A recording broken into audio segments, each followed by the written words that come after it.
안녕하세요. 아침TV 하경숙입니다. 청년 여러분, 저는 여러분들을 생각하면 분노가 치밀어 오릅니다. 자다가도 화가 치밀어 오릅니다.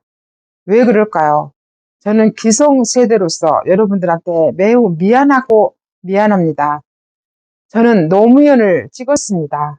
대부분 사람들은 노무현 정신 하는데 저는 그 노무현한테도 화가 납니다. 노무현은 없는 집 자식이었습니다. 공부 하나 잘해서 변호사가 되었고 나중에는 대통령까지 된 사람입니다. 그런 모든 혜택을 누렸던 노무현이 한 짓이 뭔지 아십니까? 우리나라는 자유민주주의 국가였습니다. 없는 집 자식이었지만 공부를 열심히 하면 출세길이 열리는 그런 나라였습니다. 그런데 지기들은 다 누려놓고 그걸 막아버린 겁니다. 노무현이는 사법고시를 패스를 해버리고 로스쿨을 신설했습니다. 로스쿨은 1년에 수천만의 돈이 들고 그리고 인맥이 있어야 성공하는 그런 제도였습니다. 지는 누렸으면서 다른 사람은 못 누리게 그렇게 했다 그겁니다. 그것만 폐기했습니까? 외무고시도 폐기를 해버렸습니다. 그게 노무현이었습니다. 그래서 저는 노무현이를 보면 화가 납니다. 노무현을 찍었지만 그런 노무현이 때문에 청년 여러분들이 불평등, 불공정, 정의롭지 못한 대우를 받는 것 같아서 항상 미안하고 저 스스로 화가 납니다. 저는 그런 사람들이 대통령이 되면 깨끗하고 잘할 줄 알았습니다. 그런데 사실은 전혀 달랐습니다. 그래서 제가 김대중, 노무현, 문재인한테 화가 나는 겁니다. 문재인은 취임사부터 뭐라고 했습니까? 기회는 평등하고 과정은 공정하고 결과는 정의로울 거라고 했습니다. 그런 문재인이가 한 짓이 뭡니까? 국가를 북한에 팔아넘기고 중국에 팔아넘기는 여적죄, 간첩질을 했고 그리고 국적을 다 없애면서 중국인 화교들이 연구관으로 취직할 수 있는 길을 열어준 게 문재인이었습니다. 노무현이었습니다. 저는 그래서 그런 사람들을 보면서 무지 화가 납니다. 근데 또 보세요. 문영배가 언제부터 헌재 재판관이 됐습니까? 2019년이었습니다. 그런 문영배가 2021년에는 또 어떤 짓을 했는지 아십니까? 문영배가 있던 2021년 헌법재판관이 우리 국민들이 화가 난 그런 짓을 또 했습니다. 5.18 광주 유공자법 그거를 개정을 했는데요. 원래 처음부터 김영삼이하고 김대중이가 만들 때 정신적 피해 보상은 해주지 않기로 하고 모든 보상을 다 해줬습니다. 청년 여러분들이 너무나 분노할 5% 10% 가산점까지 다 줬습니다. 근데 문영배가 2021년에 있었던 헌법재판관들이 대부분 문재인이가 임명하고 좌파 정권이 임명한 그들이 5.18 유공자법에 정신적 피해 보상을 해주지 않는 것은 위헌이라는 판단을 내렸습니다. 그 판결에 의해서 2023년에 대법원에서 841명이 집단 소송을 냈는데 430억을 보상해주라는 그 판결을 내렸습니다. 저는 그래서 분노를 합니다. 5% 10% 가산점이 청년 여러분들의 직장을 뺏어가고 있는데 또 문영배가 있는 헌재에서 뭘 했습니까? 며칠 전에 판결을 또 내렸습니다. 성관이를 감사원이 감사하는 것은 위헌이라고 했습니다. 어떻게 성관이가 대통령보다 더 위에 있고 헌법재판소가 대통령보다 더 위에 있단 말입니까? 이거는 분명히 잘못되고 있습니다.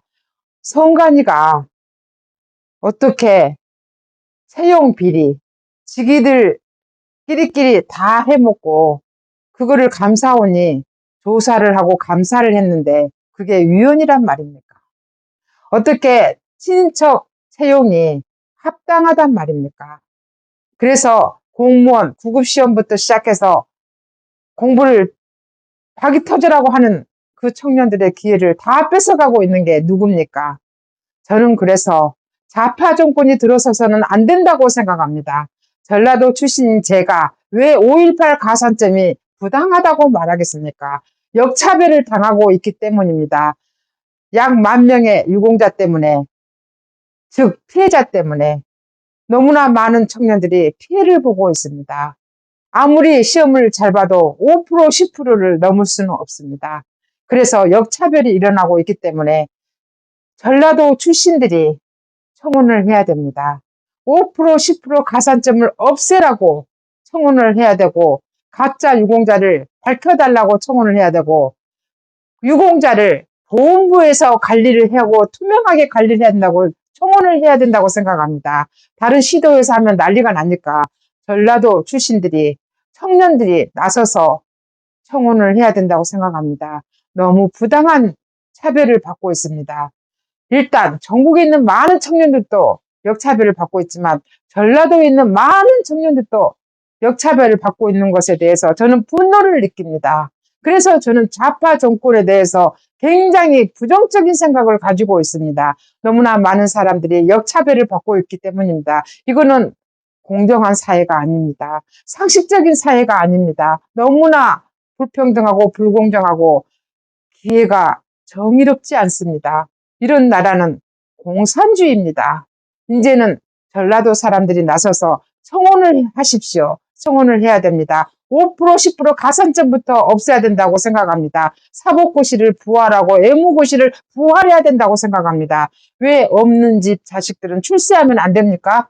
돈 있고 인맥 있는 자식들만 출세해야 됩니까?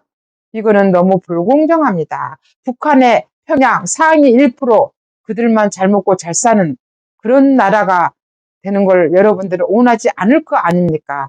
그래서 저는 좌파가 정권을 잡으면 안 된다고 생각을 합니다.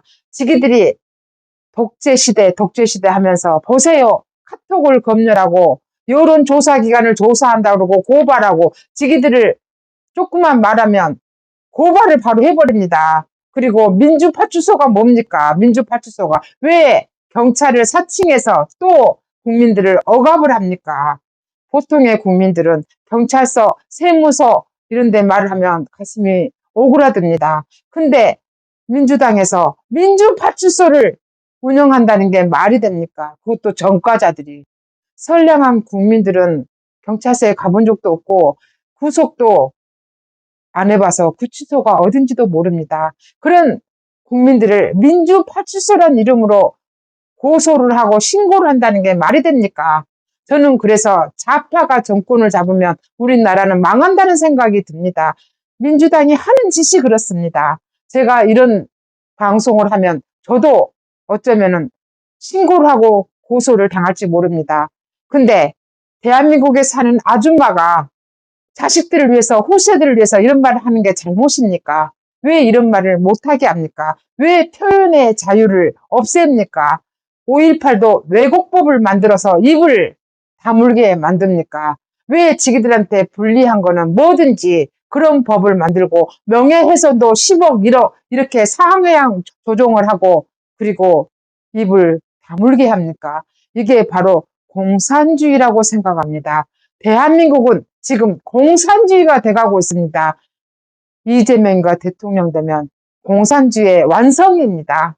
지금까지 진실을 알려드리는 아침TV 하경숙이었습니다.